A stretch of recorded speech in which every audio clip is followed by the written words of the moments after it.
just like the idea of Cass being like, your dad is one of God's chosen. Gay. Sorry, that's what the Winchesters is going to reveal. Hello and welcome back to Super Hell, aka the Mystery Spotcast, a show where two recovering Supernatural fans subject themselves to a rewatch so no one else ever has to watch Supernatural again. I'm Klaudia, my pronouns are she, her. You can find me on social media at Klaudia Says, K-A-L-U-D-I-A Says. And I am Ollie. I use any pronouns, and you can find me on social media at Ollie Fresh. That's fresh with a PH. We made it. We made it here. We got to season 2. We got to season 2, guys. Sorry. It's been a rough ride. It's been, oh man. And you know what? I will tell you, these first 2 episodes, it's a lot. So much. I opened the Supernatural wiki as I'm known to do when we record this episode so I can remind myself of the plot because I watched the episodes a couple days ago. And the plot summary for this first episode we're going to cover is so long. This is also a pretty classic episode. So if for those who don't remember, season 1 ended on quite the cliffhanger, and it goes straight in. It goes straight into some absolute batshit craziness. Do you want to explain some of the stuff that that season 1 ended with, so that we can know what we're trying to resolve in this episode? Yes. So basically, so we have this whole thing with the yellow-eyed demon, which killed Sam and Dean's mom and Jess, Sam's girlfriend, and they've been chasing it this whole time, and they finally get to it, and they have this special gun named the Colt, which they have wasted a couple of the bullets, which is supposed to be able to kill anything, and they actually trap the yellow-eyed demon. They get it actually inside their father's body, and their father is like, I have it trapped here. Another thing that happens, I think we may have mentioned it very briefly in last week's episode, but it does reemerge, is John does say while the yellow-eyed demon is trapped in his body, he's goading Sam, and the yellow-eyed demon is like, I have plans for you and the other children like you. Yes. Just an important note. Yes. So he's trapped inside their dad's body, and he says that creepy little thing about Sam. Sam's like, we don't have time to unpack all that, and their dad is like, okay, I have a little bit of control. While I have control, you need to kill me with the demon, like, inside of me. And Sam's like, I'm not gonna do that. That's gonna kill you. Like, I'm not gonna do that. It's about, the whole struggle between, like, saving our family and hunting the monster. That's the whole struggle of the whole fucking show.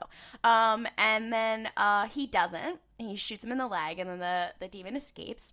And Dean is really hurt. Their dad is really hurt. The season finale ends with them, like, driving down the road, and Sam being like, holy shit, with them really fucked up in the back of the car. And then they get, like, T-boned by a truck. Driven by, we see a demon who just plows them off the road, and then it goes black and we don't know. So we pick up with season 2, them waking up in the car. Let's go. Okay. So I'm gonna cover this episode. This is the first episode of season 2. Season 2, episode 1, In My Time of Dying. That is the name of the episode. Came out September 28th, 2006. What a time. Let's get into it. So as Klaudia said, season 2 starts with Sam waking up in the Impala, and this truck driver who's possessed, who T-boned them, gets out of the truck, and he walks over to the car, and Sam wakes up, like, just as the dude is opening the car door, and Sam was like, get back or I'll kill you. And the demon's like, I don't think you will. You're saving that bullet for someone else. The someone else being the yellow-eyed demon. And then Sam, like, pulls back the hammer, and he's like, you want to bet? You want to bet, motherfucker? I'll kill you. And then the demon kind of goes like, hee hee hee, and then the demon leaves this man's body. And the man is like, oh my god, did I just hit you with my truck? Oh my god, I'm gonna call 911, I'm so sorry. Ah. I felt so bad for that guy. I was like, that's like a nightmare for a trucker or like a train driver or whatever. Like your career's over. Like, yeah, and Sam is like, Dad, Dean, and they're just like not responding, and he's like, oh, this is not good. The next scene is we see Dean and Sam and John on like stretchers. They're getting like airlifted out, And Sam is, like, talking to the paramedics, and he's like, are they okay? Are they alive? And the paramedic is like, you need to stay still. They had some real budget for this season. I was like, damn, they got helicopters? Damn, okay. Yeah, exactly. It is so slay. And then we get the title screen. It says Supernatural. And here's the thing. Last season, it just said Supernatural in, like, these, like, bluish white glowing letters, right? This season, it says Supernatural, but it's like a burst of flames. So it just goes to show every season of Supernatural, something that we will talk about when we get to next season too, is that the title screen is always different, and it's almost reflective of what the main antagonist or main through line of the season will be. So this season has something to do with fire. So the next scene that we get, we are in a hospital room. Dean is like, hello? Like, he wakes up and he's walking around this hospital and he's like, hello? There's no one here. What? He goes up to, like, the front desk and there's a woman and she's, like, filing papers. She's on the phone and he's like, excuse me, ma'am. Like, I just got up out of my hospital bed. Can you help me? And she just, like, doesn't respond. Like, she keeps doing what he's doing. He's like, hello? Please? He's, like, snapping in her face and she's not responding. He's like, uh-oh. Something's not right. So he runs back up to his hospital room and he sees himself on the hospital bed and he's like, oh no. That's no good. Sam walks in and Sam is like, oh no, like, this is so sad because Dean is, like, unconscious, and Dean, out of his body, is like, Sam, please acknowledge me. And he doesn't. He's like, how's dad? You know I'm here, right? How's dad? Hello? Sam? And Sam, again, does not respond because Dean is not of this realm. He's only seeing Dean's actual body, which is unconscious, on the hospital bed. It is at that moment where Dean is, like, freaking out. He's like, oh my god, what is happening? That a doctor walks in. And he's like, hey, Sam, your father is awake and you can go see him if you want. And Sam is like, well, what about my brother?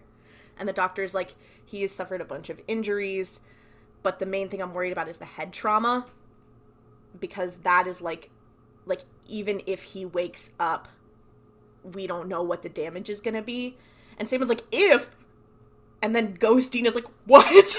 Hello? Are you serious right now? Please say psych.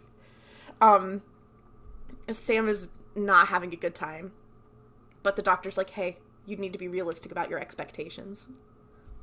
It's rough. He's a pretty good doctor. He was very nice about it. Yeah, he had probably the best bedside manner of any doctor that we've seen so far in this show. Well, the last doctor ended up being a Striga, so... Well, that is true.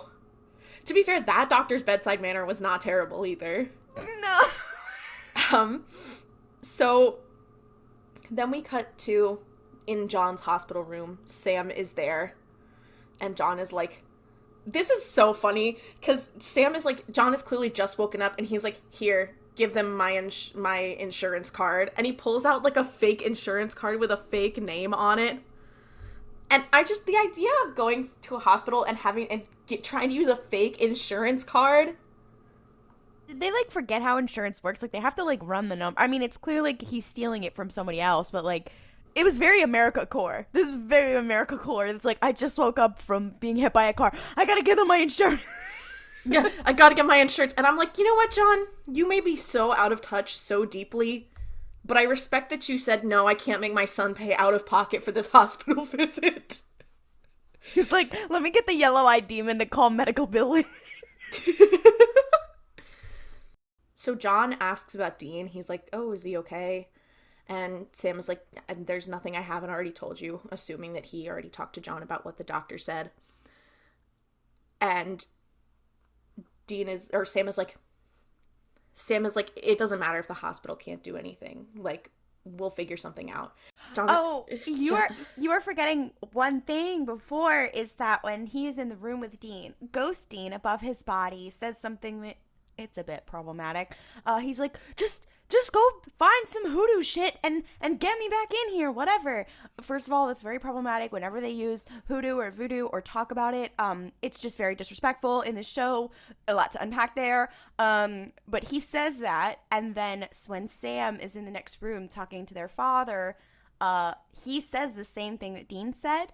Yeah, he's like, we'll find some hoodoo magic to bring him back. And John's like, okay. Yeah, it's like the same phrase. So it's like clearly he has sensed something and he doesn't realize. Because remember, Sam is our special boy. I also think that it could be an example because Dean's saying it. Sam cannot hear him. Dean's like, oh, you need to do this. And then Sam uses the exact same phrase because I think there is a chance that it's like, oh, he was sensing something.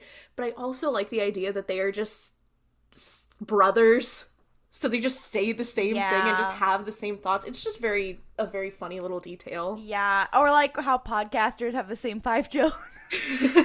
Oh, Sam and Dean's Alpha Male podcast would rule.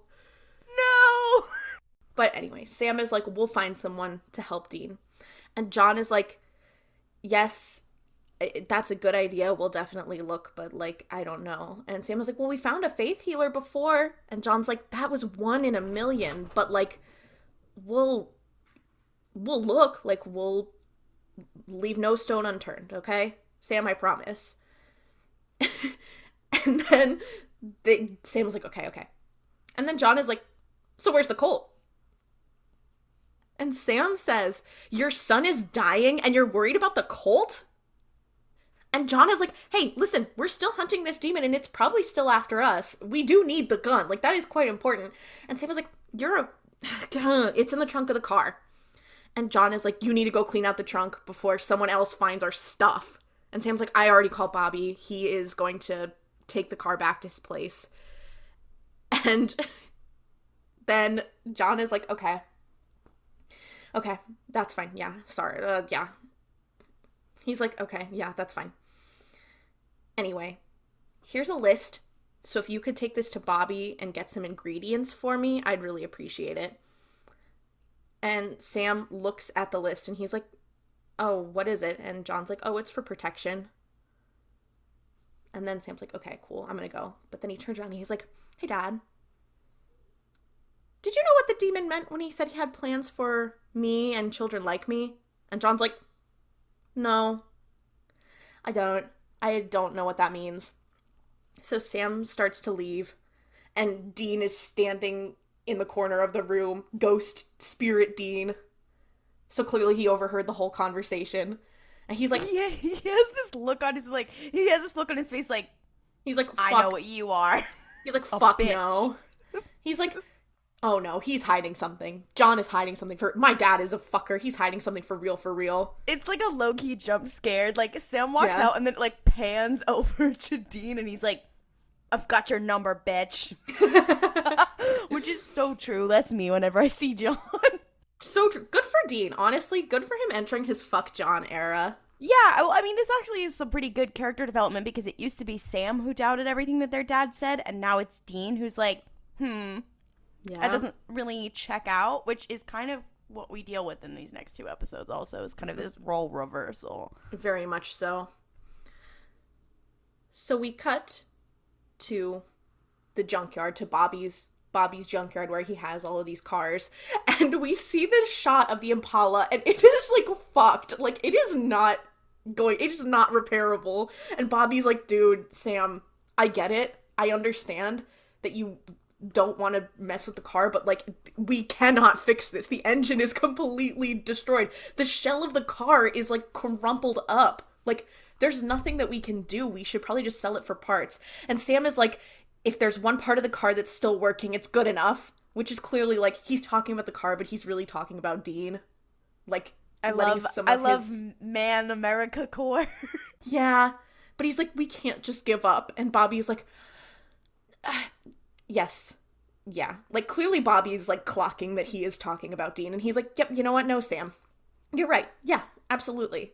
No, we'll keep it. Dean can work on it when he gets here.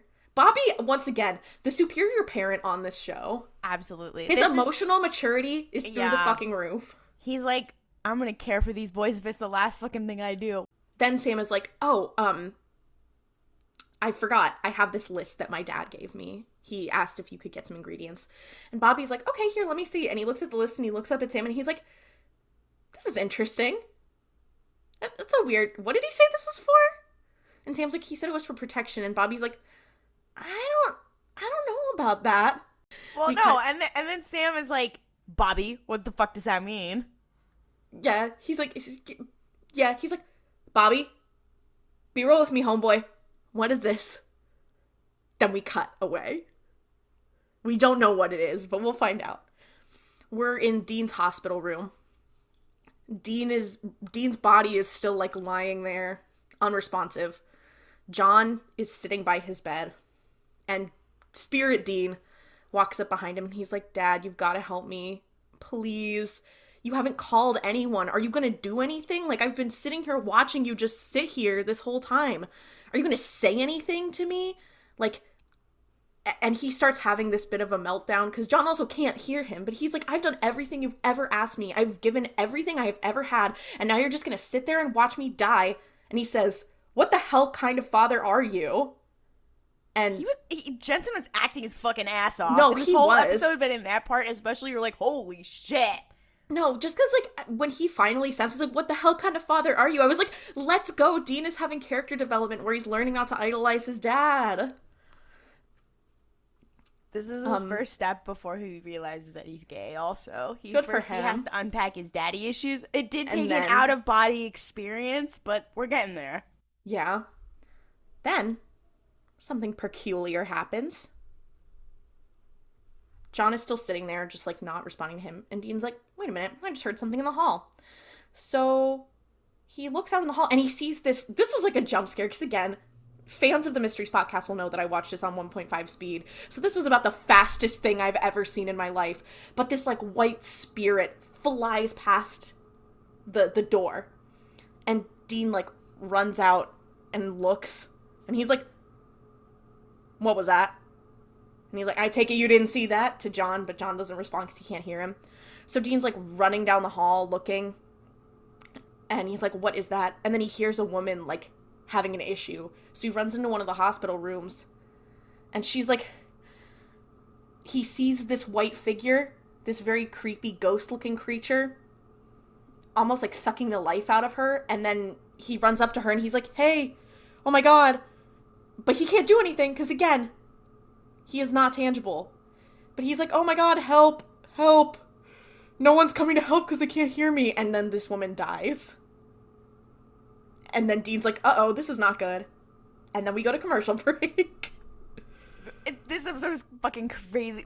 The tone shifts in this episode are insane. And there's still so much more. This is all in the first, like, 15 minutes of the episode. Like, it is off the shits. So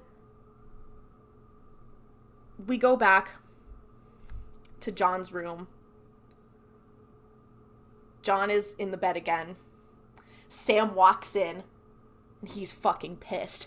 Dean's spirit, like, sees, the ghost Dean sees him walking in, and he's like, hey, Sam, there's something in the hospital. There's something in the hospital. Come on, there's something in the hospital. Quickly, I need your help, please. And Sam obviously does not hear him. But Sam walks into John's room, and he's like, hey, dude, what the fuck? And John is like, hey, what's wrong? And Sam's like, did you think I wouldn't find out? The stuff you asked Bobby for was not for protection. It was for summoning a demon. You care more about this demon than you do about helping Dean. And John starts to get frustrated. He's like, no, you don't understand. Like, this is very important. Like, we don't have we don't have time. Like, it's probably already looking for us. It could be killing other people. And they just start kind of butting heads. And Dean's spirit is like, hey guys, come on, stop it. God damn it. Like, what are you doing? I hate it here. Like, this is so frustrating. And he just kind of moves his hand and pushes a glass of water off the table. And then both Sam and John look over and they're like, bitch, what? Huh? It's quite crazy. They're both like, ugh. I mean they hunt ghosts for a living, so even they were a little, like, perturbed. Yeah. They were like, what? Okay. But then Dean, like, flickers. And he falls to his knees like he's in pain. And he's like, uh-oh, that's not good. Something's not right. And Dean's like, what is happening? Then we flash back to Dean's room. Sam, like, runs up and he sees that his heart has stopped. Like, you hear him flatlining, and the doctors are in there, like, giving him, like, the shock paddles. Shock panels? I don't know what it's called. The shock of life. They're trying to revive him, is what's weird. So smart, guys. They're trying to revive him, and it's not going well. Like, they're doing it a lot and nothing's happening. But Ghost Dean, walks up behind Sam, who's sitting in the doorway, and he sees this white, ghostly form hovering over his body. So he's like, no, we're not doing that. And he runs up and grabs it and, like, pushes it away from his body, and his heart starts beating again. And then the spirit, like, dissipates. And he's like, okay, well, if I can grab it, I can kill it. I'm gonna stop whatever the fuck that is. I love how he's like, yeah, I'm dying, but time to get to work. Sorry, you need some work-life balance. It's not good. So get it? Life balance? Life balance, work-life balance. That could be the name of this episode. So Dean runs out into the hallway, and he's looking for the thing. He's like, where are you?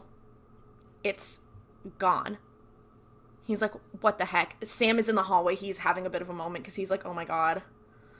And Dean is like, don't worry, Sammy. I'm not going anywhere. I'm going to find that thing before it gets me. And he's like, it's some kind of spirit. If I can grab it, I can kill it. And he starts kind of talking. And Sam turns and looks at where Spirit Dean is standing. And it's obvious, like, oh, he heard him or he kind of felt his presence or something. And then Dean's like, oh my god, wait, hang on. And then he hears a woman's voice yelling, like, can't you see me? Why won't you look at me? Like, from outside in the hall. And he's like, oh, fuck, I gotta go deal with this. So he runs outside, and he sees this girl, like, on the stairs. Clearly she's dressed as a patient, and she's walking around. And Dean runs up to her, and he's like, hey, can you see me? And she's like, oh my god, you can see me. I don't know what's happening. I woke up, and I'm so confused. And he's like, I'm Dean. And she's like, I'm Tessa. And she's like, am I dead? And he's like, here. They walk to her room, and they see her body lying on the bed. Her mother's sitting beside her. And she's like, this has to be a dream. And Dean's like, it's not. This is not a dream. We're both in the same situation. Have you ever heard of an out-of-body experience? And she's like, are you some sort of new age guy? And he says, you see me messing with crystals or listening to Yanni? It's actually a very old idea. It's very 2006 core. Also, yeah, you will be messing with crystals later because you're a gay boy. Oh my god, where's AU where Dean owns a metaphysical supply shop? I mean, isn't that just the Men of Letters bunker? So true. They just turn it into a little new age crystal shop. That's what Sam does after the finale. Anyway. He tells her that he's like, oh yeah, I think we're, like, having an out-of-body experience together. Like, I think we're the spirits of bodies that are close to death. And she's like, are we gonna die? And he's like, no, because you always have a choice. And she's like, oh, there's the thesis of the show. Yeah. Then we cut to John's room. Sam is telling John, he's like, he came in and he's like, I'm telling you, it felt like Dean was there. Like, he was just out of eye shot. Like, I felt his presence in that room. Is that possible? And John's like, well, anything's possible. And Sam's like, well, I need to find out. Please don't try to hunt the demon until we know Dean is okay. Can you please just do that for me? And John is like, I won't try to hunt the demon until we know Dean's okay. I promise I will do that for you, Sam. We'll see where that goes. Then we cut back to Dean and Tessa, and they're walking together through the hospital. And she's kind of like calmed down, and Dean's like, I'm really impressed with how well you're taking this. Like, you're taking way better than I did, because I found out and I started, like, screaming, crying, throwing up. And she's like, yeah, I was freaked out at first, but whatever's gonna happen is gonna happen. It's fate. Like, if I die, I die. And Dean's like, that's, with all due respect, that's a load of horse shit. You always have a choice. You can either roll over and die, or you can keep fighting. And then they're interrupted by a bunch of doctors running behind them. And he's like, oh, what? So he runs after that. He's like, Tessa, I gotta go. So he starts running after them to come to a room where doctors are trying to save this, like, this young girl. Like, not necessarily like a child, but like a tween, almost. And Dean runs in, and he's like, oh no! This white shape is over her, and it touches her face. And Dean runs in and, like, tries to pull it away, but he's too late. Like, it disappears before you can get to him, and this girl, like, dies. So Dean's like, oh no. And then the doctors are like, well, like, we marked the time of death, like, and one of the attendants is like, well, at least she's not in pain anymore. So clearly this woman was on the brink of death, or this girl was, like, gonna die. So Dean's like, interesting. And that whole scene is supposed to be like, oh, that's the thesis of the show. Like, where he's like, no, fate isn't decided. You keep fighting. Well, spoiler alert. Well, we'll see. We'll have to see about that. So the next scene, Sam is in Dean's room, and he's holding a paper bag, and he walks up to Dean, like, his body, and he's like, hey, if you're here, I found a way to communicate. And he pulls out a Ouija board, and he's like, okay, I'm gonna do this. We're gonna sit down. He does this, and Spirit Dean is like, dude, I feel like I'm gonna freaking sleep over. Are you serious right now? This is not gonna work. So Sam sits down, and he's like, puts his hands on the what is it called? The Ouija board? Yes, but the stone. Oh, I don't remember. There's a name for it. I can't remember. I apologize. But he puts his hands on the thing. And he's like, Dean, are you here? Dean's like, all right, whatever. So he sits down and tries to move it. And it works. And he moves it to yes. And both of them are like, oh my God. And Sam is like, it's so good to hear from you, Dean. Everything is such a mess. Like, what is happening to you? Like, what's going on? What is going on? I don't understand. And Dean is like, all right, cool. So he spells out the word hunt on the board. And Sam's like, are you being hunted?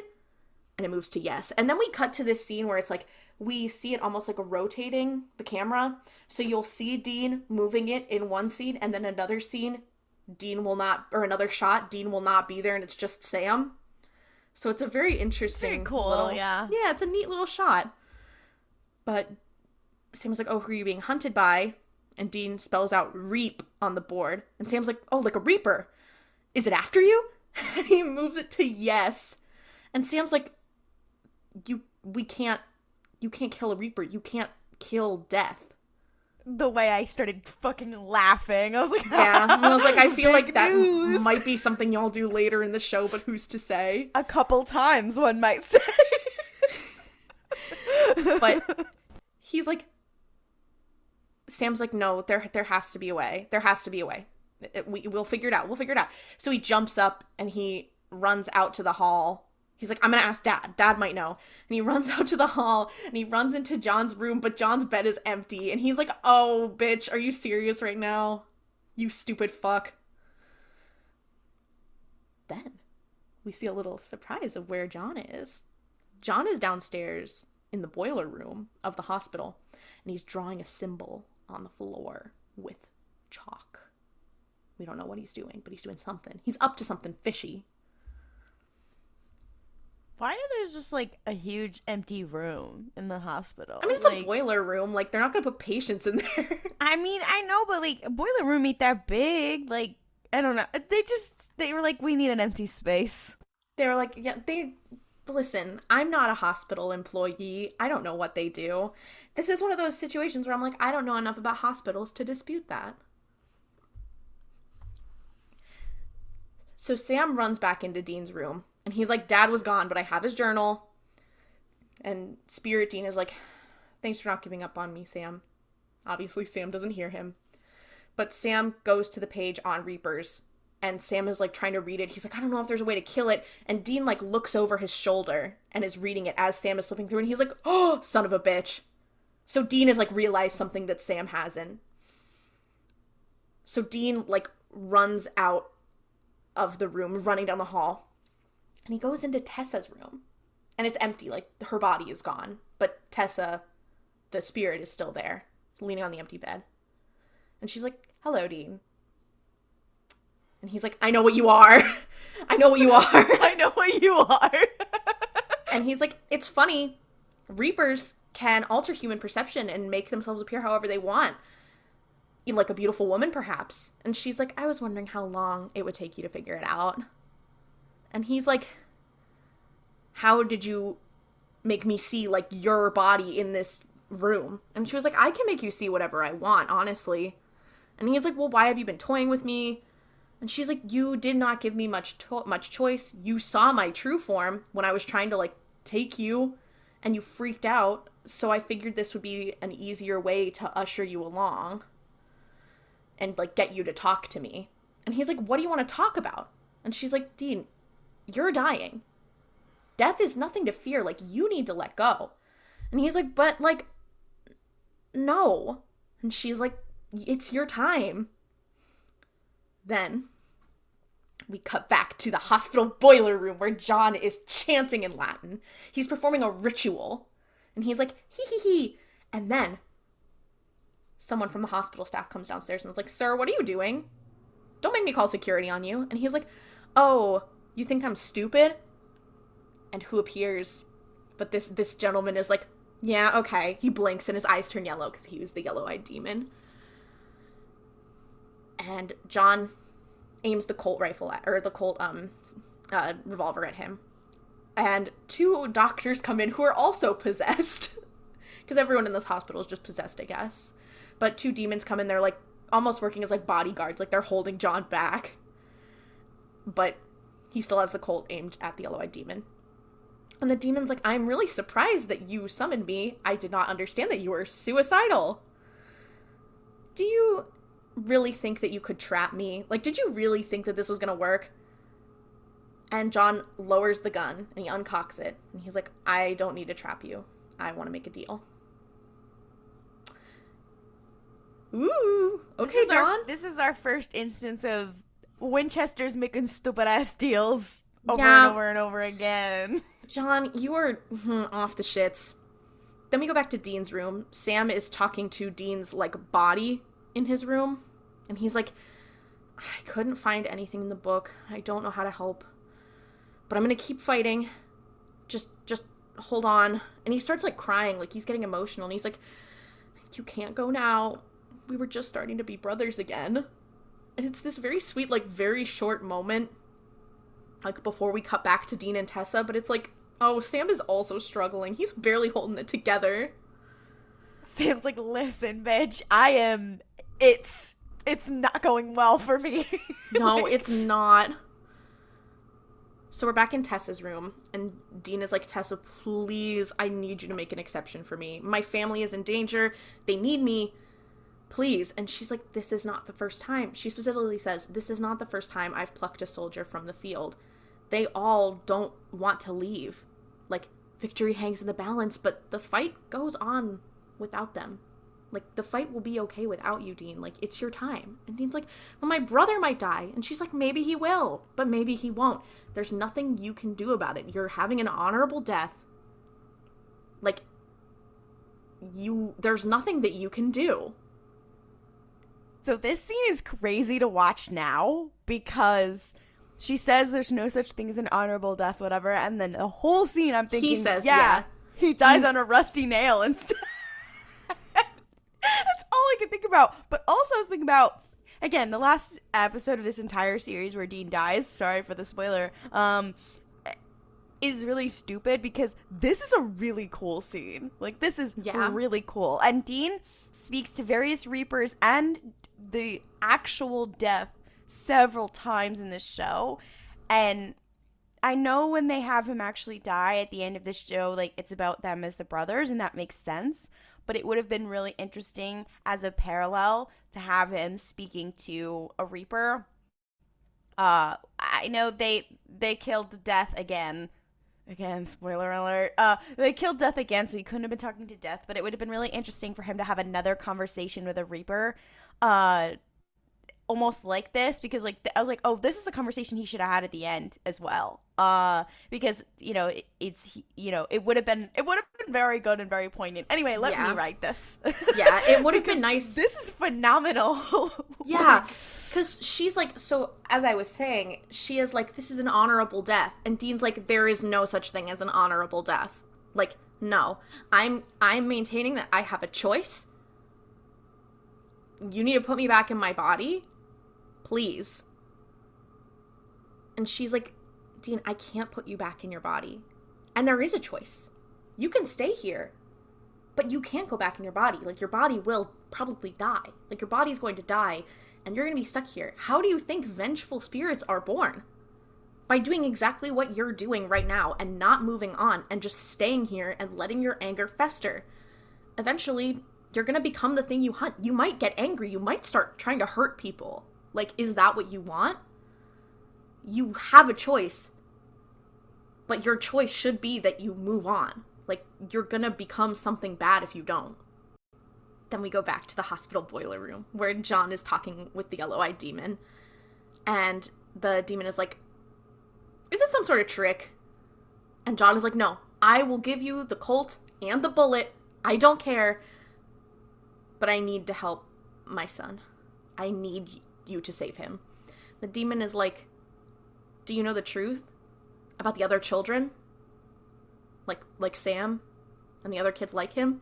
And John's like, yes, I have known about it for a while, actually. Which you'll remember earlier in the episode, John said he had no idea. And he's like, listen, this is not what this is about. Can you bring Dean back or not? And the demon is like, I can't, but I know someone who can. And John's like, okay, cool. Before I give you the gun, I need to go make sure he's okay and see him with my own two eyes. And the demon's like, we don't have a deal yet. I want something else. There's something that I want just as much as the gun. Honestly, maybe more.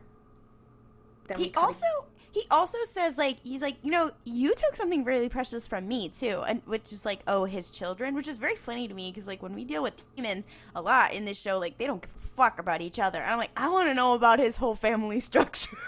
Absolutely. I want a family tree of the yellow-eyed demon quickly. Yeah, like, who is he having kids with? Are they adopted? Like, what's the deal? I want their little family sitcom. I love a non-conventional family. I do like the idea that he's really big on, like, adoption. Like, yeah, he's just like, these are my kids. They're his stepkids, but he loves them as though they're his own. Yeah. Well, also, do we know who this other person who can handle it is? I don't think we, because it's supposed to be. It's like another demon, but We'll figure that out. When we get there in the episode, we can talk about it. Yeah. So, we go back. Tessa is talking to Dean, and she's like, you can put the pain behind you. And he's like, well, where am I going to go? Like, you know, like, he's asking, like, am I going to go to heaven or hell? And she's like, I can't give away the big surprise. Like, big news, Dean! I can't tell you that. But it is time for you to choose. And he's like, okay. So, and he kind of starts to look like he's making up his mind. And then the lights start to flicker. And he's like, okay, I already am making up my mind. Like, why are you doing that? And she's like, that is not me. And then suddenly from the vent, a bunch of black smoke just starts appearing. And it goes towards her. And she, like, violently screams out that you can't do this. And suddenly the smoke just goes into her mouth.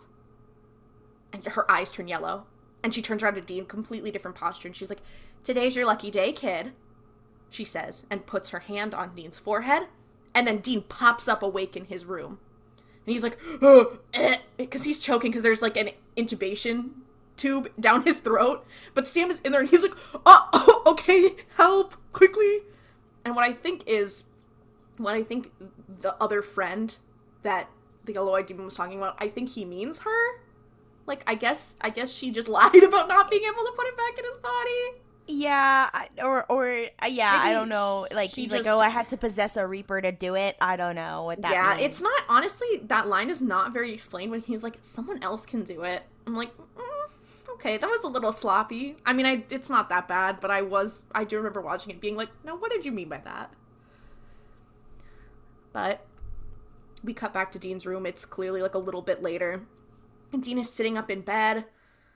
The doctor is talking to him and Sam, and he's like, yeah, like, everything is healed. And here's a kicker. He's like, it's like you have some kind of angel watching out for you. I had to pause, get up and walk around the room. I was like, yeah, and sadly, here's the thing. I wish it was our homeboy. It is sadly the angel he's talking about is the yellow-eyed demon, which is not great. Well, actually, to be fair, Castiel later does say, like, oh, I've always been watching like, you, whatever. And you're like, excuse me? Like, even in the shower? No. Anyway, especially in the shower. Here's the thing. The combination of that line and then the fact that we'll get to what's about to happen happens. What's about to happen. And also, like, in this episode and the next episode of how Dean is, like, clearly a very changed person after this out-of-body experience. I'm like, he almost died and it made him gay. Yeah. Hearing that, and here's the thing, Supernatural will keep doing that until we reach season 4 and we meet Castiel. They will keep doing this shit like this. It makes you feel crazy. Like, imagine them just dropping things like this and it's not on purpose and it has nothing to do with it, and then they introduce Castiel and you're supposed to, like, just not care. Like, what? No, because that's the thing. I'm like, up until season 4, I'm like, none of this was, like, this, up until season 4, anything after season 4, I'm like, you guys did not plan this. So, yeah, there's all this stuff, like, that kind of mention that's happening where you're like, wait a minute. So Dean is like, oh my god, Sam, what happened? Like, what was that? And Sam's like, I don't know. What happened with you? And Dean's like, I don't remember anything. Like, I don't know. Like, the only thing I feel is, like, there's, like, this pit in my stomach. Like, I feel like something's not right with me. But, like, I'm alive. And then John walks in the door, and he's like, hey, how are you feeling? And Sam immediately is like, we're not doing that. He stands up. He's like, so where were you last night? And John's like, I had some things I had to do. And Sam's like, you went after the demon, even though you said you weren't going to. Are you serious right now? Your son was dying. And John's like, no, I didn't go after the demon. And Sam's like, I don't believe you. And then John has this moment where he's like, can we not fight? Like, it's more resigned than we have ever seen John ever. Like, he's like, can we not fight? And Sam looks, like, shocked. And John's like, half the time, I don't even know what we're fighting about. Like, we just are butting heads to butt heads. Which is funny, because in this situation, it is very clear what they're fighting about. But I digress. That's not the point. But I think when he's talking about half the time, other than right now, they do kind of just fight to fight. Which is fair. But Sam's like, Dad, are you okay? And John's like, I'm just a little tired. Do you think you could go get me a coffee? Clearly, so he's like, can I talk to your brother alone? And Sam's like, yeah, sure. So Sam steps out and John talks to Dean. And he's like, Dean, this is a very heart-wrenching moment for John Winchester. He was acting his fucking ass off, too. But he's like, Dean, I put so much on you as a kid. I made you grow up way too fast. I remember when I would come home from a hunt and I'd seen all these unspeakable horrors. I would come home and be a mess, and you'd put your hand on my shoulder and say, it's gonna be okay, Dad. And I should never have put that on you. I should have been the one telling you it was okay. And you were here, you never complained, you took care of your brother, and you took care of me. You were doing my job. And I'm sorry that I made you do that. I'm so sorry that I gave you that life. Like, I legitimately forgot that he did apologize. Yeah, and then he's like, Dean, I am so proud of you, and I'm proud of the man that you've become. And Dean's like, is that really you talking? Are you a demon? And John's like, yeah, no, like, it is really me. That shit hurted when he's like, apologizes for the first time, and Dean's like, is this a demon talking? You're like, oh. No, it's so dark. But also, like, this scene, also, especially for the time, too, like, it's a really good apology, like, written, like, from a man. He wrote this apology really well, because he does say, like, here is what I did to you, and here's why it was bad, and I'm sorry, and I'm not making excuses, which is just, like, very interesting, because I'm also like, John, it's a little too late. This man is 27 years old, and you've already done this to him. Yeah, but I do often forget that he did actually apologize, because I'm like, fuck John Winchester, all my homies. Oh my god, is this why he goes to heaven? Ugh. Dean's like, why are you saying this stuff to me right now? Like, what is going on? And John's like, Dean, can you watch out for Sam for me? And he's like, yeah, of course I will. You know I will. Dad, you're scaring me. And John's like, you don't need to be scared. And then he leans down and he whispers something into Dean's ear. And Dean looks like shocked. And Dean looks up at him and he's like crying. And then John turns around and leaves the room. And John walks to the hospital corridor and then he walks into an empty room. He puts the Colt down on a table and he's like, okay. Then we see Sam walking down the hall. He has the cup of coffee that he's going to bring for his dad. And he looks in the room. He's like, Dad? And his dad's like lying on the floor. Sam drops the coffee and he runs and he's like, help me. And the doctors come in and they try to get John back. They try to revive him. Dean like stumbles in. Sam and Dean are both like looking. And one of the doctors is like, okay, we need to call it. Time of death, 10:41 a.m. And that's the end of the episode. You're like, what? Jesus, you're like, what the fuck? I mean, it's hard because you're like, okay, I'll give you that. It's a good apology, whatever. But then you're like, yeah, and you waited until you were fucking dying to do it. It took you having a near-death experience and then your son almost dying for you to go, okay, maybe I fucked up a little bit. Yeah. So like,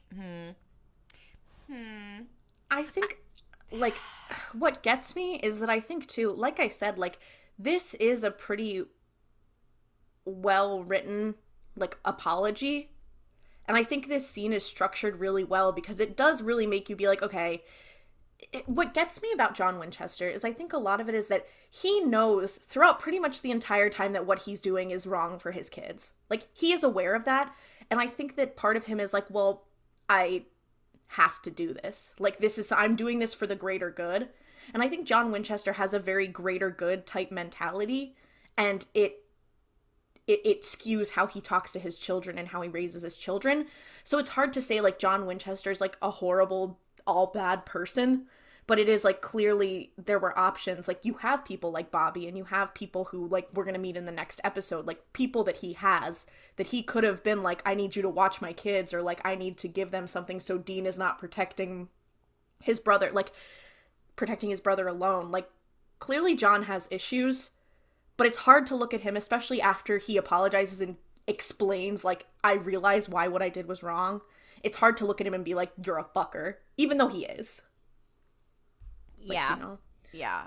Also, this episode introduces a lot of things that are resolved later. Like, there are little things that are mentioned in this episode that, like, Dean feeling like, there's something off. When he says that, he's like, there's something off. He doesn't remember. He's like, I feel like I had this dream, but I can't remember what it was. And he feels like something's off. Like, there's all these little things that are dropped.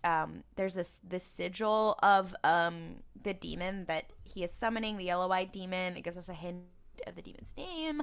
Like, there's all these different things that they drop in this episode that they're like, this is a little mask tool we'll use for later.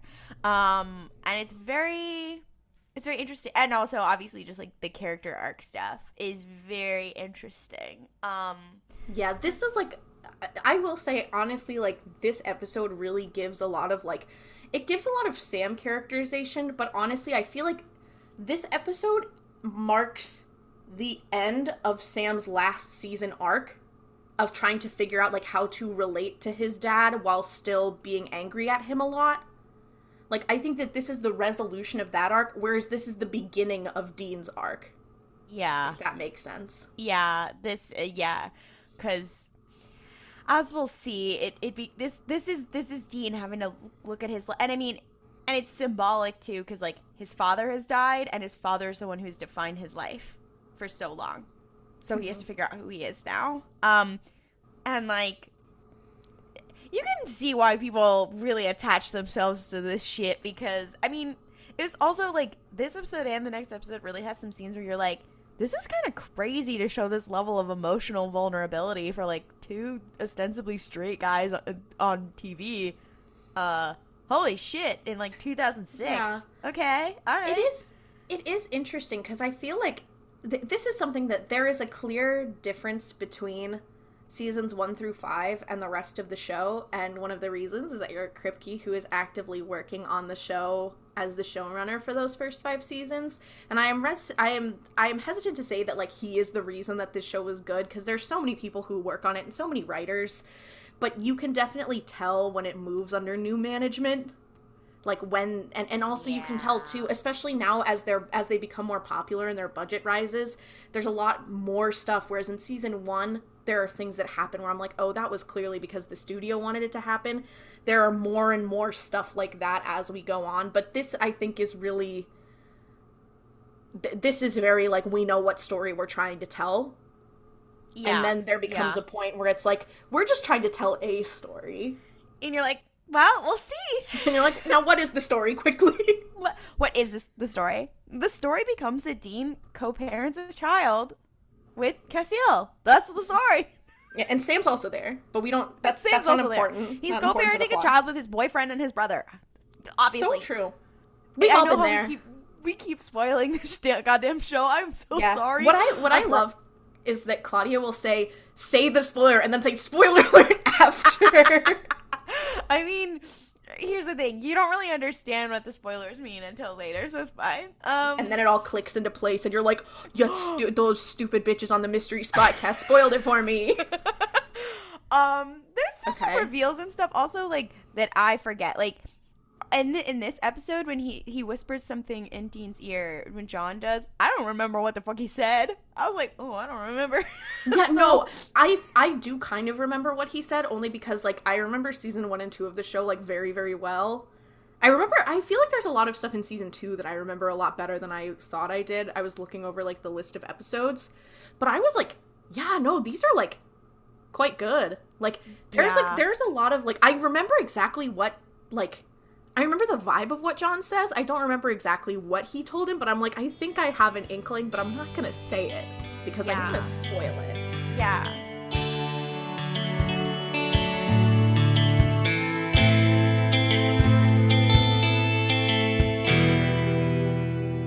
Okay. Season 2, episode 2. Let's go. Our next episode, we're getting back into Monster of the Week, but we're still dealing with some of the fallout. So there's a lot going on in this episode, like real plot wise, and then there's like a random fucking monster. So these are the real gems of Supernatural. This episode is called Everybody Loves a Clown, which is very funny to me considering that Dean dies because some vampire juggalo clowns kill him on a rusty nail. Spoiler alert. Spoiler alert. I just think it's very funny, and I kept thinking about it the whole time. So the episode opens, actually, on this carnival called Cooper Carnival. It's really crowded. It has all these families. There's rides. There's a freak show. And there's this little girl, and she's kind of standing out from the crowd, and she notices this creepy-ass looking clown behind one of the booths, and it's waving at her. And she's like, oh, Mommy, look, it's a clown. I'm sorry, she says it's another clown because she's seen some, like, regular clowns in the rest of the carnival. And she's, like, pulling at her mom, and her dad is like, clowns freak me the fuck out, like, Jesus Christ. He said, we are not doing that. Yeah, and like, by the time they look back, the clown isn't there. And I think she does she do it again? I don't know. I think she does it again. She's just like, what? There's some clown happening. Like, yeah, there's some clowning around. Yeah. And so then they're driving home, and she's looking out the window in the back of the car, and she sees the same clown off the side of the road. And she says to her parents, she's like, oh my God, there's the clown again. And she, like, waves at it, and then it waves back. And they're like, what are you talking about? Later that evening, she's getting tucked into bed, and she notices this, like, shadow on her ceiling. It's coming from the window. And she gets out of bed, and she looks out the window, which I'm like, oh, what little girl would do that? I would not. I'd be like, I will be staying firmly in bed. Mad respect for this girl, though. Yeah. Braver than I. And she sees the same clown waving at her from the front lawn, and she's like, oh, okay. And she walks downstairs, unlocks the front door, and invites the clown into the house. Average child behavior. Yeah. As we go through this episode, I don't know if it's because they're kind of like possessed or magicked, or if it's supposed to be like, oh, because it's in the shape of a clown that the kids trust them, because I don't know any child that would be inviting the clown inside the house at a late hour. Yeah, and I thought not even too. A dumb child. I thought that too, and then I like skimmed through the episode. I rewatched that like first opening sequence, and I was like, I think it's just because it's like, oh, it's a clown. But like, why would you be inviting it in your house? Because according to the writers of Supernatural, children are dumb. Literally, I was like, I don't think kids are that stupid. I mean, even kids who like are gullible and will like take the candy from the van, I don't think they're inviting a clown in their house. But maybe some kids, but not like every single one.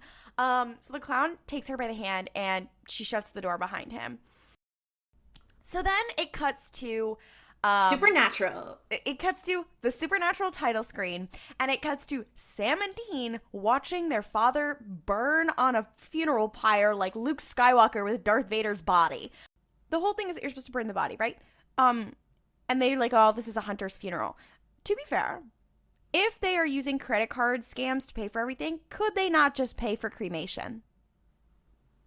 But it's spiritual, okay? Well, and I guess it's like so they can make sure it's like done properly or whatever, because like anything could go wrong, but like they could just like pay for cremation, you know? Anyways, so they're literally standing there watching their father's remains burn. And in the wiki it says a typical hunter funeral, which we will see many times. And Sam asks Dean, he's like, so did Dad say anything to you before he died? Like, because I wasn't in the room. And Dean's like, nope. And you're like, oh, Dean, you big fucking liar. And we cut to Bobby's car scrapyard, and Dean is working on repairing the Impala, or whatever the fuck is left of the Impala. It's not looking like a car. I don't know how he fixed it the way he did, because he basically popped the frame back out of the crumpled piece of garbage it was. So I'm like, okay, yeah. Dean, you know some tricks. Yeah. And it's been very slow. This is like a week later, but it's like it's moving along somehow. And Dean's like under the car, and Sam's just like standing there like hovering, and he's like, are you okay? Do you need anything? Whatever. And Dean's like, can you fucking stop? Like, I am just trying to like move on and live my life, and all you do is ask me. And he's like, I'm fine. I know I was in the hospital, but I'm fine. He doesn't know why he's fine, and Sam's like, okay, but like, do you not want to know like where the fucking demon is? Like, we could still be in danger. Like, why are you so fucking chill right now? And he's like, that's the reason our dad fucking died. And Dean's like, we have no leads. And we have lost the only leverage because we don't have the cult. I believe they don't know. They don't know what happened to it. They don't know what happened to the cult. Sam's like, hey, so actually I cracked into one of Dad's old cell phones because I have been digging through for leads, and I found this voicemail. It's 4 months old, and it's from this woman. Her name is Ellen, and it just says like, hey John, it's Ellen. Look, don't be so stubborn. You know I can help you. Call me. And they're both like, have you heard of a woman named Ellen? Has he ever talked about one? And he's like, no. So he's able to trace an address from the number, which I'm like, okay, she wouldn't be that stupid, like to not use like a burner phone or something. Well, to be fair, maybe she was calling like from the like. To be fair, she knows John. Like, this is not just like some like okay. And she also didn't leave a super incriminating message. Like, it was like, hey, give me a call, can help you out. Yeah, like, that could be innocuous. Yeah. So they're able to trace the address back, and it leads them to this abandoned roadhouse in the middle of nowhere. Like, you're literally like, what the fuck is, like, where the fuck, what is this? Yeah, like freaking like Patrick Swayze's about to jump out and start kicking people. Yeah, and earlier Sam and Dean are like, okay, we have to ask Bobby to borrow a car because the Impala's all fucked up. And they get out, and they're driving this like really old minivan, and Dean's like pissed. He's like, I look like a fucking soccer mom. Also, it has like wooden paneling on the side, and I'm like, Dean, if you were a lesbian, you would be obsessed with this car. Again, the LGBTification of Dean, it's happening. So they go into this roadhouse. I'm like, you guys hunt demons for a living and shit. Like, you just go in? Okay. And there's only one person there. He is passed out, lying on the pool table, appears to be knocked out, whoever this person is, and they continue to explore. And then Dean's like, oh, I really hope that's a rifle. And there is someone behind him who has poked him in the back with a rifle. And there's this girl, this young woman. And she has the best line. She has the best response to that. What does she say? He says, I really hope that's a rifle. And she goes, no, I'm just really happy to see you. And you're like, oh. She's a girly. She is one of the girlies. She's slaying. Immediately, you know she is slaying the house boots down. she's quite fantastic. And then he's like, Sam, can I have a little help? And like Sam comes out from wherever he was looking around and gets his hands up, and he's like, sorry. And now there's this older woman who's also very slay behind him, who's probably about John's age. Yeah, who also has a rifle to his back. And whatever. And they're like, hey. And then Ellen's like, the woman is like, oh, are you Sam and Dean? Like, oh, John Winchester's boys? Oh, okay. And then like she lowers her rifle and she's like, oh, hey, welcome. And also, before this, after they had their little repartee, Dean was like, well, you shouldn't like get that close to somebody with a shotgun because then they could do this. And then he like whips around, takes the gun from her and whatever. And then she immediately punches him in the nose. No, it's so, this girl who's also about their age, like the older woman is like John's age and the younger woman is like Sam and Dean's age. Yeah, she literally, she punches him in the face. And I'm like, yay, female characters in Supernatural. Women. Let's go. Uh-oh. Not a good sign. Being a woman in Supernatural. Yeah. So like Dean is sitting there like blood dripping out of his nose, and Sam's like, huh? Yeah. And they're getting schooled. They got their asses beat in like 2 seconds, and Alan's like, oh, I'm so sorry, and he's like, the fuck is this place? Who are you? And she's like, oh, hi, I'm Ellen. This is my daughter Jo. And this is I own this roadhouse. And he's like, what is this? Like, how do you know our dad? And she's like, oh, it's just like, people pass through, and like most of the people I know are hunters. It's a lot of hunters who come here. And she's like, so I called your dad a while back. Where is he? And, if he sent you boys. And she's like, wait, he didn't send you guys, did he? And they're both like, and she's like, is he okay? And they're like, and she's like, no. And she's like, oh. And she's like, oh, I'm really sorry. And she's like, well, and they're like, well, can you still help us though? And she's like, well, I can't, but I know somebody who can. And she's like, Ash, get the fuck up. And the guy who's passed out on the table gets up, and she's like, he can track your yellow-eyed demon. Now this man who gets up, he is my best friend. He's so slay. He has a mullet. And not even like it's like a shag, like he's like a real mullet. He's a real mullet. He's wearing like a denim jacket. And like a plaid shirt. Yeah, and he's like, huh? And he gets up and he's like, I gotcha. And is it and they're like, can you help us? Whatever. Is this is the part where they give him the journal, right? Yes. Yeah. So they're like, he's like, give me 51 hours. Yeah, they're like, okay, here's our dad's notes in this journal. And Ash like looks it over and he's like, your dad's pretty thorough. Wow, interesting. And he's like, your dad was he says all these like fancy words, and he's like, your dad's been like putting all this stuff together. And he's like, normally he's like, I've never seen anybody be able to track a demon like this. This is amazing. And he's like, okay, give me 51 hours. And you're like, who is this Yasim Slay little like like redneck nerd boy. I'm obsessed with you. Okay, if anybody has watched Stranger Things, I know we mentioned him last episode, but like this bitch walked so that Eddie Munson could run. Okay, like, no, literally. I will say the only things I know about Eddie are from TikTok and Twitter. So he just seems like a little guy. But Ash is like a little guy, but he's also a genius, and he's also he has a mullet and is proud of it. Yeah, this is like one of the first instances of like side characters in Supernatural who were way more interesting than Dean and Sam. Literally, we learned so much about Ash in this episode too, and you're just like, what is up with you? You're like, you're so cool. I want to know everything about you. Where he's just like, yeah, he's just a little guy, and he's like, he's the computer guy, and he's like, give me a second. I'm also like, how do you have an internet connection and out in bumfuck nowhere, in this place that doesn't seem like it even has fucking electricity? But we'll go on.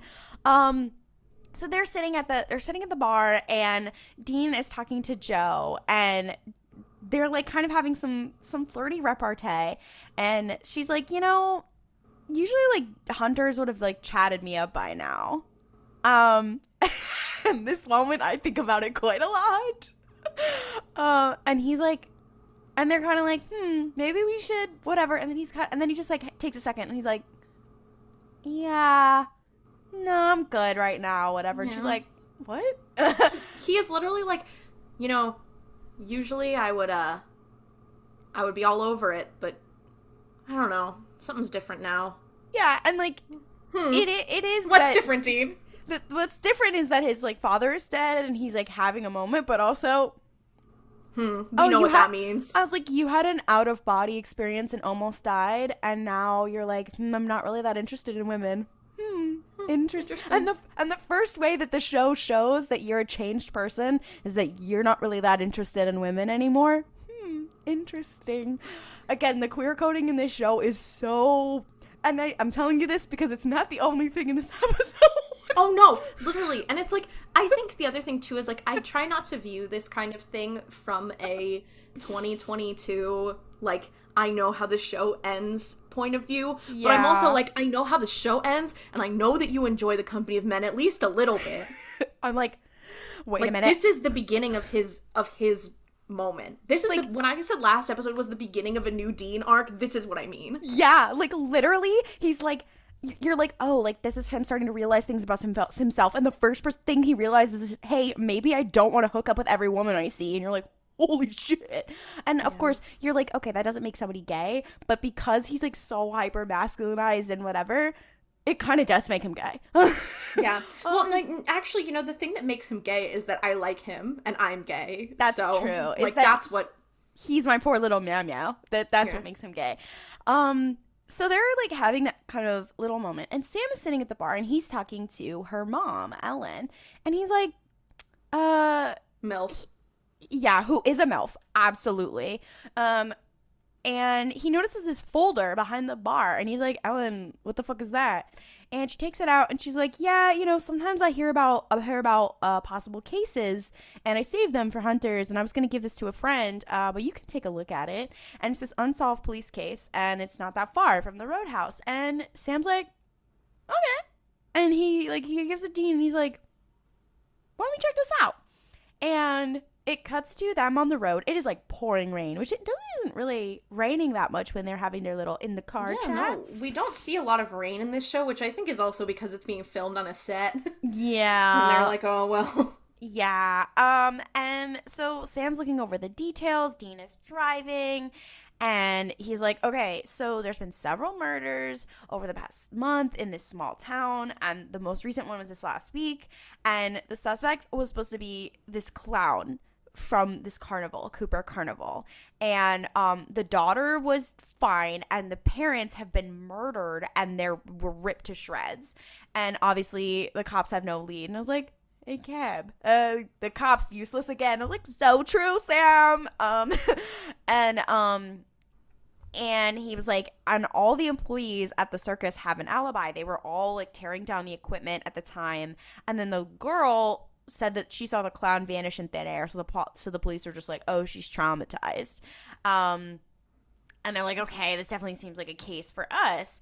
And he's like, so there actually... This looks like a job for me. And he's like, so there were some similar murders. They happened back in like 1981 at the Bunker Brothers Circus. And they're like, okay, well, a spirit is usually settled in one particular location or with a certain person. And they're like, oh no, it's going to be a cursed object that was passed between, which means we have to go on a fucking cursed object scavenger hunt. They're like, ugh, this is terrible. This is how it's probably moving from city to city. And then they also kind of have a little discussion in the car where they're like, and Dean's like, so why did you take this case? And Sam's like, I think it's what Dad would have wanted us to do. And Dean's like, what the fuck are you doing what Dad would want you to do? Like, have we switched places? Like, what the fuck? And that's kind of what's happening. They've kind of switched places, and Dean's like, what's all that about? So we switched back to the carnival, and we're inside a fun house.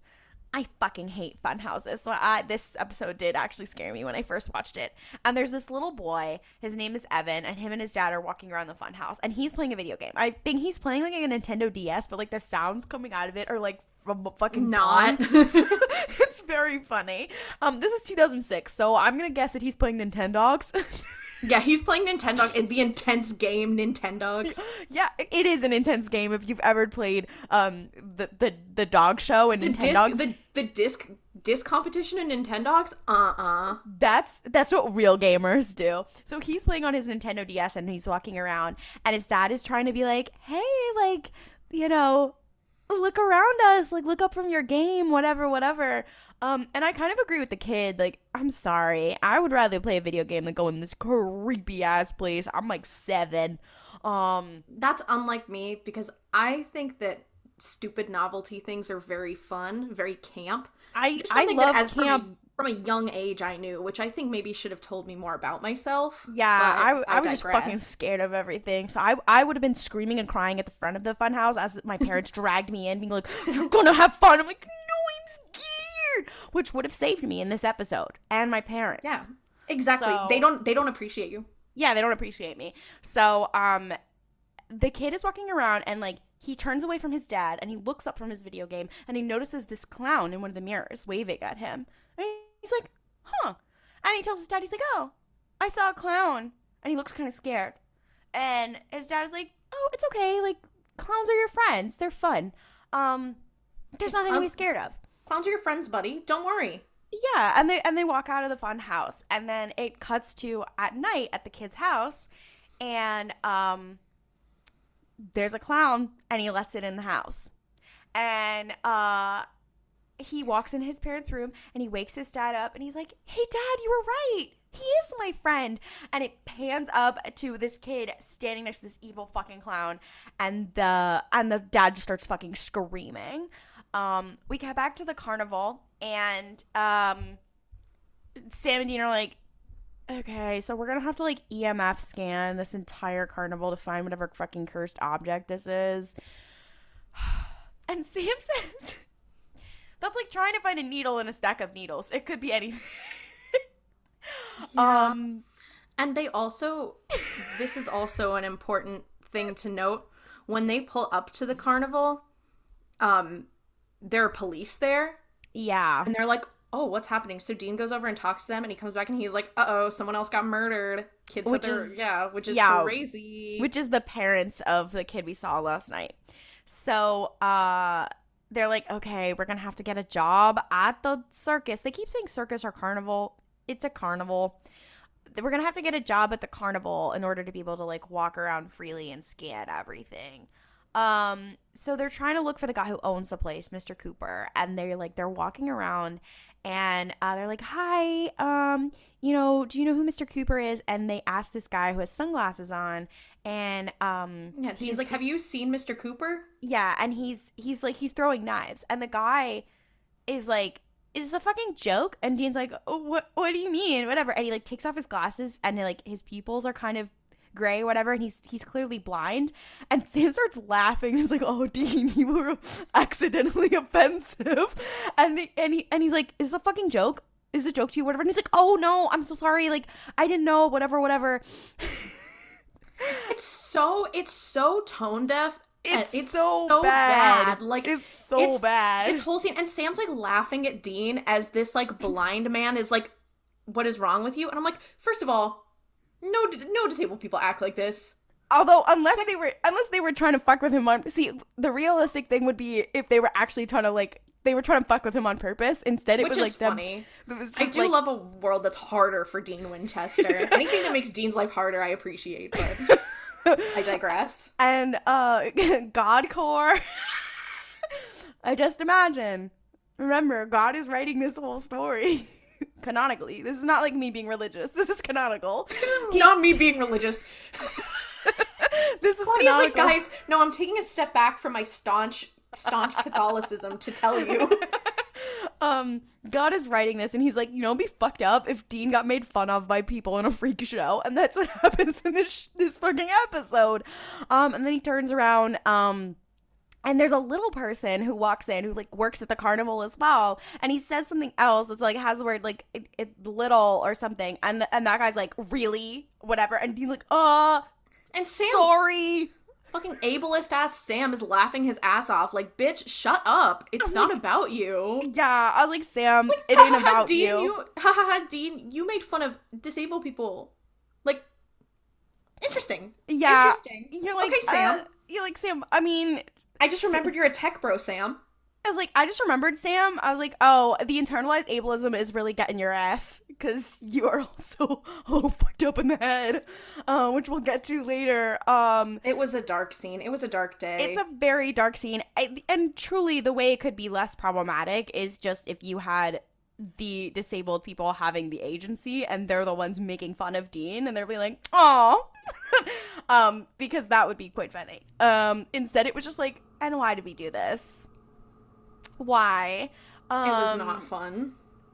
Yeah, so eventually they find Mr. Cooper, who's the person who owns the carnival, and they're like in this trailer with him, and they're trying to get him to hire them, and they're like, hi. Again, this is another part of this scene that I think about. And they're like, hi, we really need a job here. And he's like, so what's your experience on carnivals? And they're like, oh, we work the Texas circuit. And he's like, and what did you do? And he like mentions all these different things. And they're like, oh, a little bit of this and that, whatever. And he's like, you guys have never worked a carnival in your life. And they're like, yeah, we just like really need a job. And then this man launches into this very problematic speech, which I guess is also supposed to tip you off that he might be a little suspicious because he is being problematic. So maybe it is on purpose. And he's like, you guys seem like normal guys. So go and like go back to school, like get a real job. Like this place is for freaks, and for people who don't whatever. And you're like, what? And I'm like, it's giving Greatest Showman. No, it was truly. Ugh. He's like, and he basically he's like, yeah, like we used to have like freak shows and stuff, and then they outlawed that, and then they put all the disabled people in asylums to rot, and they had honest work, and now they don't, whatever. And I was like, we don't have time to unpack all of that. I was like, sir, you're so close to making a point, and then you did a hard pivot in earning yourself a place in hell.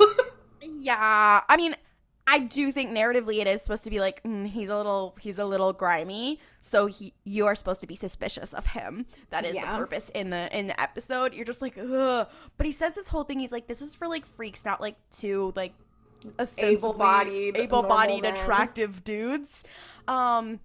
Sam has maybe it is his reply is so out of pocket. It is so funny to me because I'm like, Sam, he truly has main character syndrome. Yeah, it's so dark. Dean is sitting there like, what the fuck? Sam is like, what exactly?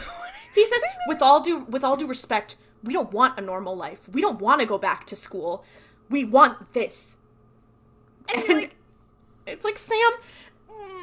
And you said that with a little too much. Also, being like, no, but I don't want to be normal. I don't want to fit in. Fucking jughead ass. Okay. Okay, but Dean is sitting there going like, yeah. And you're like, that's really... And also... turntables. And also, earlier on, he's like, go get yourself a girlfriend, get a house, have your 2.5 kids, whatever. And then both Sam and Dean are like, I don't think I want that. And you're like, oh, interesting. That's very interesting. It's so dark. Because, like, you're saying that a little too forcefully. Well, to be fair, Sam is saying everything a little too forcefully in this juncture. But Dean is like, Dean here's like, oh, get a girlfriend and 2.5 kids, and he's like, if I have to do that, I'll die. He's like, I'm still on a path of realization. But again, another point in this episode where you're like, something LGBT just happened to me. And obviously it's supposed to also be a reference to the fact that, like, when you live the hunter lifestyle, you can't, like, live a normal life as well. So it's supposed to be a parallel there. But again, here comes the accidental queer coding of Supernatural of, like, having a double life. You're like, oh boy, okay. It's so much in this one very problematic scene. It really does encompass Supernatural, which is, let's accidentally be gay in the most problematic way possible. Exactly. So they're walking out, and they're walking out, and Dean's like, you said that you were a little too convincing saying that, and he's like, that you didn't want to go back to school, that you and you want to stick with this. If he said ever, and he's like, I thought you wanted to go back to school after we, like, killed this demon and everything. And he's like, and Sam's like, well, you know what? Like, maybe I'm rethinking my life. Who do you, whatever. And you're like, and Dean's like, we don't have time to unpack all that. Yeah, he's like, okay, Jesus, you don't need to be a dick about it. Yeah. Why are you being so mean about it? Yeah, Sam is also having a fucking moment. Yeah. So later on, they're picking up litter because, like, they're just, like, guys who work at the carnival, and they're split up, and they're, like, scanning things. So they have little headphones on, like, using it as, like, a Walkman, and they're, like, trying to scan things for the EMF, and they don't find anything. And Sam decides to go into the fun house to start scanning things, and he's looking around, and it's very creepy or whatever, and he starts scanning, like, and things are popping out at him or whatever, and this skeleton pops out, and it's supposed to be fake or whatever, and he scans it, and it, like, lights up a little bit, and he comes back out, and he's like, has, like, Dean on the radio or something. He's like, hey, like, I scanned there were some bones in there, and Dean's like, bones? Like, real human bones? I love that show. And he's like, I scanned some bones, and, like, there might be something, like, we got to check out the fun house, whatever. And the blind guy hears Dean talking about human bones in the middle of the carnival. He's like, and huh? The blind guy's like, excuse me, what the fuck are you talking about? And Dean's like, whoa, your blind guy hearing is whatever. And I was like, hey, cut out the Daredevil jokes, bitch. Dean, stop. Dean, you're gonna get canceled on Twitter. You need to stop. I'm canceling Dean. The woke left mob is coming for Dean Winchester. It's literally just that this man, like, passed close by and heard you loudly talking about ghosts, EMF, and fucking bones. And the guy's like, what are you talking about with he's like, what is EMF? What is, why? And he's like, shh. And he's like, it's none of your business. He's like, we're a tight-knit group here, and you're saying weird shit about human bones. And Dean's like, okay, fair. It's quite funny. So then they meet up, and then suddenly they hear a little girl, and she goes, look, mommy, look at the clown. And they're like, oh no. And she starts pointing, and they look in the spot, and there's nothing there. And they're like, oh my God, her parents are going to be the next victim, whatever. So they're like, okay, we're going to follow this family. And they stake out her house, which is ostensibly a bit creepy. I mean, yeah, but like 90% of the things they do in this show is creepy if you don't have the context. Extremely creepy. They're watching the house, and they see this little girl open the front door, and take something invisible inside, and they're like, oh, and go up to the parents' room, and they're like, oh my god, it's happening. And they break in the house, and they stop the clown. Like, Sam is like holding the little girl, and the Dean like is shooting at the clown with like rock salt, but the clown, like, it gets away, and like he shoots it gets back up, and then it gets away, and it like bounds through the door, and they're like, what the fuck? And then the girl's parents come down, and they're terrified, and they're like, what the fuck are you doing in our house with our child? Get out of here. I also just want to mention, to take a second, this family is black, and Sam and Dean are in their house with guns. So these two white men have broken into their house. It's and have so their dark. daughter. It's not good. No, I'm like, you guys, Sam and Dean are gonna get convicted of their first hate crime. Like, what is wrong with you people? What the fuck is wrong with you guys? And here's the thing. I think that, honestly, in the end, they were right. Like, they did the right thing, but I'm also, like, I love an opportunity to hate on Sam and Dean, so I was excited. Yeah, I'm like, you guys maybe didn't really think this one through, did you? And so then it just cuts to them. Again, to be fair to them, there was not that much more that they could have done, but I also just love to clown on them. I love to hurt their feelings. To clown on them? Exactly. Another thing that we have forgot to mention is that in the beginning of this episode, Dean is giving Sam shit because Sam is afraid of clowns. Oh! Which is an ongoing thing that does continue and that does come back up later in the show and is also very funny considering how Dean dies. Anyway. Yeah, when they're in the car earlier, he's like, oh, you were always afraid. I was like, and he's like, yeah, and you were always afraid of clowns. And he's like, shut up, whatever. Yeah, fuck you, dude. Yeah, and he's like, and they're and the whole time they're laughing because they're like, clowns, really? They're like, you know, we hunt demons for a living. What the fuck? Which is kind of an ongoing thing. They do bring this up constantly. And I'm like, you know what, Sam? Clowns are scary. Absolutely. I disagree. I think clowns are slay. Okay. Well, so no, anyway. It's true because clowns are a group in society. The clown code is to serve. The clown code is to entertain. And people like to co-opt that. People like to be like, oh, I'm a scary clown. Actual clowns, they deserve more respect than people give them, and I will die on that hill. Pennywise needs to be canceled for the cultural appropriation, and I stand by that. That's what I'm saying. I'm like, dude. Stephen King, I'm coming to your house. Actual clowns, I'm so sorry that ugly-ass bitch would do that to you. The ugly-ass bitch is Stephen King. Yeah. And anyone who's ever made a clown depiction that is scary. And the writers of Supernatural. That is true. But they always need to, someone has to be on their way to beat them up. Yeah, somebody has to clown on them. We can't keep doing this. So basically, it cuts to them on the side of the road with that stupid ass minivan, and Dean is like changing the license plates and like packing up everything in the back or whatever, and he's like, do you think that they saw our car? And they're like, no, I don't think they saw it. And he's like, great, because I've always wanted to ditch this car anyway. I hate driving around this fucking minivan. And they just start fucking walking, basically, because they were chased out of town by this fucking family. As they should have been. And like, as correct. And as they're walking, Sam is like, they don't have a car, but they have a car chat. Sam is like, so, Dean, you have not been talking about our dad's death. You are not dealing with it.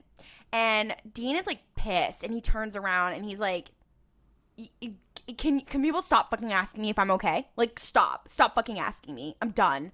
And he goes like, I'm gonna start throwing punches if one more person asks me. And he's like, you know what? You're not. He's like, reverse Uno cards. He's like, you're not dealing with dad's death. He's like, you've spent your entire life fighting with our dad, and now you want to do what you think our dad would want. And I think it's a little too late. And Sam is like, yeah, you know what? Yeah, you're right. And then they have like a very awkward walk after that. And he's like, anyways, I'm going to call Ellen about this clown. Which is objectively very funny way to end that conversation. Gotta call Ellen about this clown. And he's like, okay, I'm gonna go call Ellen about this clown. And he comes back and he's like, so her best guess is that it is a Rakshasa, which is the way they describe it in the show is a race of Hindu creatures that take on human form and feed on human flesh. Interesting. It is a real thing. The supernatural version is a bit of a bastardization. I do believe it also exists in D&D 5e. Again, a bastardization. Yeah. Again, whenever we get into non-Western things in Supernatural, it gets a bit touchy. It's not terrible in this episode, but it's still a little... It's not great, but it's not the worst. Yeah, it's not... There is far worse in this show. Oh, absolutely. But, yeah. And, I mean, it's a bit of a Okay. It was just like, all right, they needed another monster of the week. Okay. All right. And they say that, okay, they can make themselves invisible, they can't enter a home without first being invited, and they usually live like in squalor, they sleep among like insects, they're weird dirty demons. And you're like, is that from the original lore, or did you guys make that up? Okay. All right. So, and he's like, okay, they have to feed like a few times every 20 to 30 years, which is something that comes up in Supernatural a lot, where they're like, oh, this monster comes back cyclically, and only has to feed however long, which explains the timeline of them only killing every couple of decades with these different circuses. And Dean's like, okay, so how do you kill it? And he's like, okay, well, Ellen said that the way to kill it is by using a dagger of pure brass. Now, okay. No, because here's the thing. I have a bone to pick. For those of you who don't know, I work in a music shop, so I work a lot with instruments. I know a lot about the composition of metals that you use to create instruments. Brass is an entire genre of musical instrument, right? Yeah. Do you guys know? And I noticed immediately when the episode happened. Pure brass is not a thing. Like you don't mine brass. Brass is made of copper and zinc. It's an alloy. Like you can't have pure brass. Like it doesn't work that way. The writers of Supernatural literally just say words. Like they could have said pure copper, pure zinc. And I don't even know if that's a real thing or if they just made that shit the fuck up for this episode. So it feels like some shit they made up. Because also there's an important part. There's a reason why that is made of that gets covered later in the episode, and that's another thing I have a bone to pick with, but we'll get there. Yeah, this is an episode really to upset Ollie. And even if that's just Supernatural. Even if it would just be like, you could have just said made of brass. Like, anyway, we're being so pedantic. But they're like, okay, wait, what? And they're like, hold on. What if, okay, the different, the thing that has been the same in both of these shows has been the owner. They're like, oh my God, Mr. Cooper, he's probably the spirit. He's been there. And they're like, yeah, there was a picture of his dad when he was describing to us, like, oh, my dad used to own this. He's like, it looked just like him. Like, maybe it's been him the whole time. They cut to the carnival. So then Dean's like, I'll get the dagger. I think I know where I can find one. And it cuts to the carnival, and Dean goes to the blind knife thrower guy, and he's like, okay, I think he might have a dagger of brass that they can use.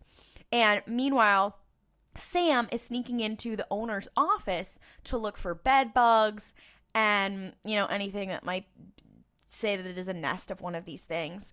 And the owner immediately gets his ass with a gun, and he's like, what the fuck are you doing here? And it cuts back to Dean, and the blind guy invites him into his office, and he's like, oh, like, you could check in the trunk in the corner. And Dean opens it, and he finds the clown suit of the clown that he shot the night before. And he's like, oh my God, the blind guy is the Rakshasa, not the owner. Oh, I am now trapped in here with it. Oh no. And he looks back, and the blind guy, like, his face starts to contort into, like, kind of like what a creepy clown would look like, and then he vanishes. It's so What's bad. Also really funny to me is that it was clearly made, like, they clearly have a bigger budget, so they were more excited to use CGI, but it can also tell that it also shows that they were like, let's use CGI. Because it was like, it looks like a Snapchat face filter, and I know it's many years, almost 10 years since this episode came, or over, oh my God, almost 20 years since this episode came out. I mean, it's still pretty scary, so... It is scary, but it's like the technology has advanced so far that I look at it and I'm like, oh, that's bad. It's dated. It's quite funny, to be honest. To be honest, it's quite funny. To be honest. If I'm being right with you. And, he's invisible, and he starts throwing knives at Dean, and Dean's like, oh my God, and he, like, runs out of the office, and he's like, oh my God, it's throwing knives at me, and, he like, runs out of the office, and he meets up with Sam, and Sam's like, yeah, it was not the owner guy, like, he thought that I was a peeping Tom. And then Dean's like, oh, it's the blind guy? he's fucking throwing knives at me and he's invisible. And they're like, oh my God. And they're like, okay, we're gonna go into the fun house and we're gonna try and trap it. And you're like, because Sam's like, so you didn't get a brass knife? And he's like, no. And he's like, okay, I guess we'll try and trap it. And you're like, what the fuck? What is this idea? You're gonna trap yourselves inside a fucking fun house with this thing? Like, sure, okay. This thing that works here that probably knows the fun house better than you. I'm like, never said they were smart. They're God bless dumb. them. They're so dumb. But it has made itself invisible, so they go in there and it starts throwing knives in the fucking funhouse. So like they just see a knife like come out of nowhere, and they're like, ah! And Sam's like, I have an idea, and there's an organ inside. It's actually very specifically, it's a calliope, and that is important. It is a calliope. Okay, and that is important. So keep that in mind. Yeah, so Sam runs over to it and he starts to break off a piece of the pipes because he's like, I think he assumes that it's brass, and I'm like, is it? And here's the thing that something that I know to be true is that calliopes are made with either, generally speaking, the tubes or the whistles are made with brass or copper. So I'm like, Sam, you really, like, he must have read that shit somewhere. What was Sam in? Like, was he in some sort of music group in college? That dealt with a calliope? I don't know. I would also... What if he studied music theory? We know he was pre-law, sadly, canonically. But minor in music theory? Minor in world music? Dean is now pinned, like, comically with knives to like in his jacket sleeve, like holding him to the wall. And I'm like, why wouldn't it just kill him immediately? But okay, for the story, I guess. And they're like, oh, we can't see this thing. And Sam's like, I got a big brain, and he turns on a vent. Again, I don't know why there's a vent there. He turns on a vent and the steam starts coming out. And again, I don't know why there's this amount of steam. Well, because it's like this steam because it's a calliope, which is like a steam organ. But the steam would evaporate and it wouldn't have that.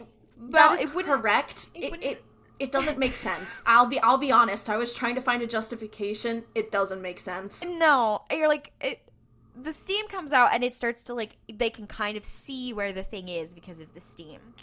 I'm like, I see what would make more sense is that there's just a fog machine for the ambiance in the fucking funhouse. That would make a lot more sense. But, we're not the writers. They don't pay us to come up with ideas. So when it sneaks up behind Sam and he takes the brass metal and he spikes it and he gets its ass. And, all the steam is leaving the room, and it's still invisible, and we hear it, like, screaming, and it decomposes into dust. It's, like, very weird and fucked up. Yeah. And we cut back to the roadhouse, and... They're like, we gotta get the fuck out of here. Yeah, and Ellen's like, wow, you really got this thing. And, Ash, our special little boy... Let's go! Ash Nation! Yeah, he comes out, and he's like, where you guys been? I figured it out. I've been tracking the demon. It's been more than 51 hours. And they're like, and he's like, listen, the demon is nowhere to be found right now, but your dad had all this information, so I created a program so that if it pops up, I'm going to know. I'm going to know instantly when that motherfucker pops up. And he's like, he shows him his computer, and it's very, like, mid-2000s, tap, tap, tap, tap, tap, I'm in. It's so good. And like anywhere all over the world, and if there's any signs of a demon, like cattle mutilation or crop failure, electric storms, all these kind of things, and he's like, I'll call you if I hear anything, if my program finds anything, whatever. And the brother's like, how the fuck did you make this? And Ash is like, oh yeah, I went to MIT. And then he says, I went to MIT. And Dean's like, wait, you went to MIT? And he's like, yeah, you ever heard of it? It's a school in Boston. And I'm like, okay, obviously you did not major in geography because it is a school in Cambridge.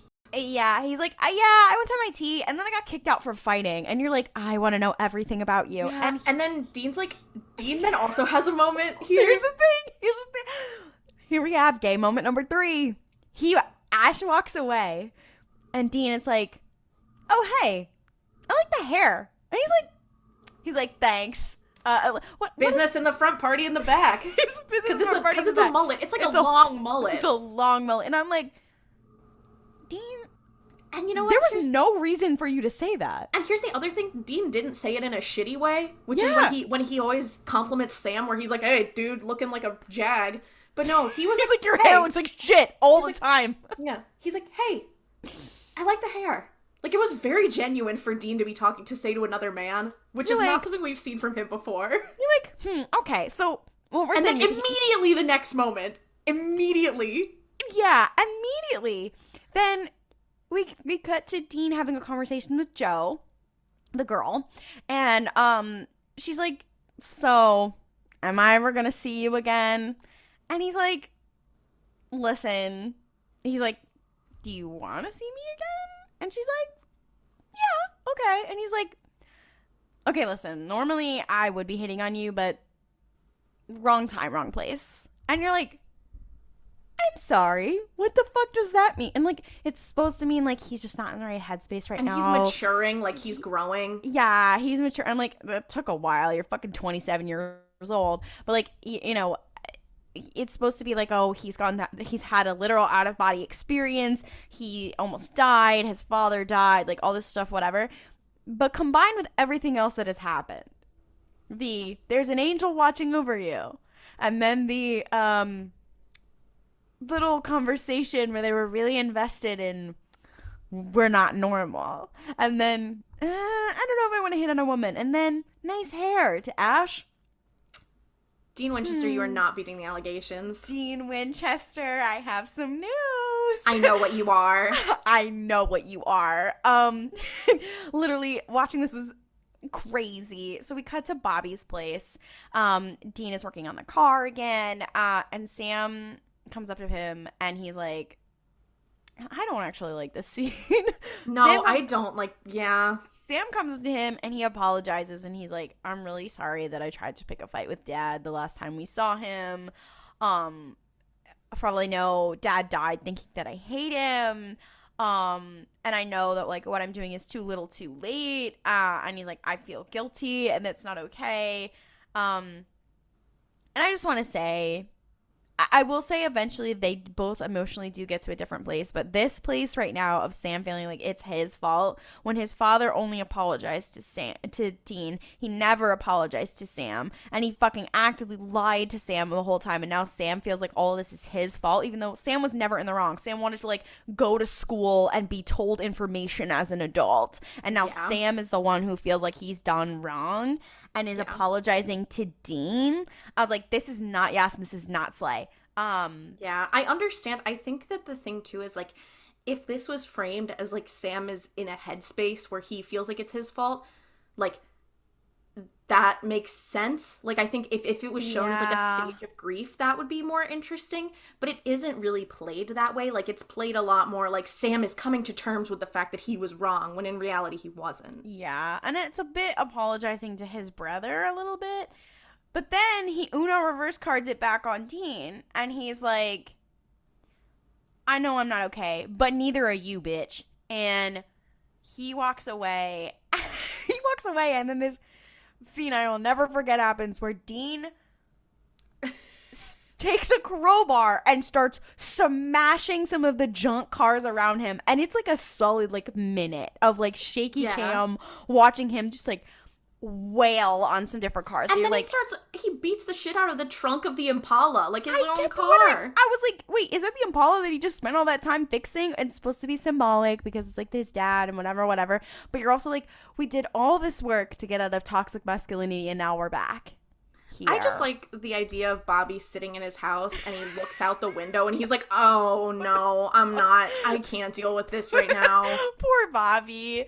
And you're just like, and I just want to say, I think this is very OOC of Dean, because Dean has always been a little fucked up, but he's more, like, self-destructive with his tendencies. He's like, I'm gonna go eat, smoke, and drink, and he's and not whatever. lashing out like that, which I think, like, to be fair, I'm gonna punch a wall kind of guy. To be fair, I think that is almost, like, in this scene, it is like, this is not normal for Dean. Because he does it, and then he kind of steps back and looks at what he's done, and he's like, oh, I need help. Like, something's wrong with me. You're like, uh-oh.